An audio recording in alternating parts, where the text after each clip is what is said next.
देवराज news, जनतेचा आवाज जनतेसाठी। देवराज न्यूजला सबस्क्राईब करा आणि बेल आयकॉनवर क्लिक करा। नवीन घराच्या उंबरठ्यावरती ठेवते माझं पहिलं पाऊल, नवीन घराच्या उंबरठ्यावरती ठेवते माझं पहिलं पाऊल। घरात माझ्या येण्याने लागेल लक्ष्मी आणि सरस्वतीची चाहूल। नवीन घर नवीन स्वप्न नव्या विचारांची भरारी, नवीन घर नवीन स्वप्न नव्या विचारांची भरारी। अंधश्रद्धा सोडून सुरू झाली प्रगतीची एक नवीन वारी।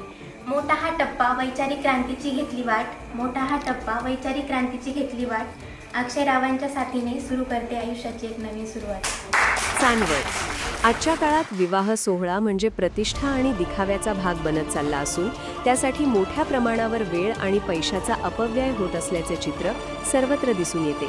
मात्र या पार्श्वभूमीवर चांदवड येथील एका तरुण प्राध्यापकाने स्वतःच्या कृतीतून समाजासमोर आदर्श निर्माण केला आहे।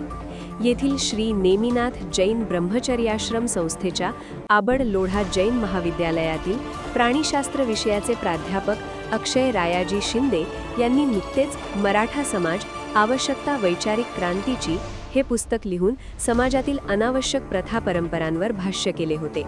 या पुस्तकाच्या माध्यमातून त्यांनी साधेपणा आणि विचार परिवर्तनाचा संदेश दिला होता।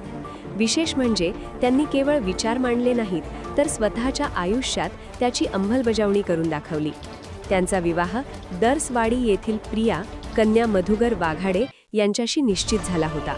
मंगळवारी 31 मार्च चाखरपुड्याच्या वेळी डॉक्टर आत्माराम कुंभारडे यांनी अचानक प्रस्ताव मांडला की चाखरपुड्याच्याच कार्यक्रमात विवाह पार पाडावा। या प्रस्तावाला वधूवरांनी तत्काळ संमती दिली। त्यानंतर सर्व ज्येष्ठ मंडळी, नातेवाईक आणि मित्रपरिवार यांच्या सहकार्याने अल्पावधीतच सर्व तयारी पूर्ण करण्यात आली। सायंकाळी अत्यंत साध्या पद्धतीने मोजक्या उपस्थितीत विवाह सोहळा पार पडला। या निर्णयामुळे वेळ, पैसा आणि अनावश्यक खर्च टाळून समाजासमोर एक नवा आदर्श निर्माण झाला आहे। विशेषतः मराठा समाजात सुरू असलेल्या दिखाऊ विवाह प्रथांना हा एक सकारात्मक पर्याय ठरू शकतो अशी प्रतिक्रिया व्यक्त होत आहे।